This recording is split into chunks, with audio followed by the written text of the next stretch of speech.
ইসলাম ভাই এই তিনজন এনারা স্লোগান দিবেন। প্রথম শুরু হবে নারায়ে তাকবীর আল্লাহু আকবার। বাংলাদেশ জামাত ইসলামী জিন্দাবাদ জিন্দাবাদ। ফিলিস্তিনে হামলা কেন? জাতিসংঘ জবাব চাই। অনেকে আবার শেখ হাসিনা জবাব চাই কথা কয়ে বসে না জানো যে ফিলিস্তিনে হামলা কেন? জাতিসংঘ জবাব চাই। আমার ভাই শহীদ কেন? জাতিসংঘ জবাব চাই। ইহুদিবাদ নিপাত যাক, ফিলিস্তিন মুক্তি পাক। গণহত্যা বন্ধ করো, মানবতা রক্ষা করো। ইসরায়েলি আগ্রাসন বন্ধ করো, করতে হবে।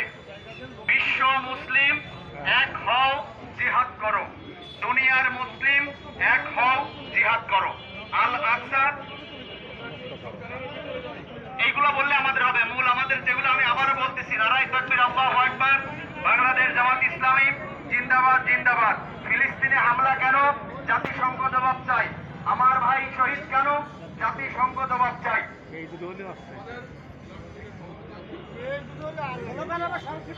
যে আমাদের আজকের মিছিলের নেতৃত্ব দিবেন আমাদের ইসলামী ছাত্র শিবিরের জেলা সভাপতি আছেন, উনি আমাদের সঙ্গে থাকবেন। আমাদের আমির সাহেব বলেছেন, আমারই খেয়াল করেন, জামাত ইসলাম একটা সুশৃঙ্খল সংগঠন। আমরা যেন কেউ দলাবলা না হয়ে যাই। সামনে উপজেলা দায়িত্বশীলরা থাকবেন, এরপরে ইউনিয়ন আছেন। আপনারা 2 হাত 3 হাত করে ফাঁকা ফাঁকা আপনারা সবাই যত দূর মিছিলটা আমরা যত লম্বা করতে পারি তত সৌন্দর্য দেখা যাবে। এই জন্য পিছন থেকে কেউ সামনের দিকে আসার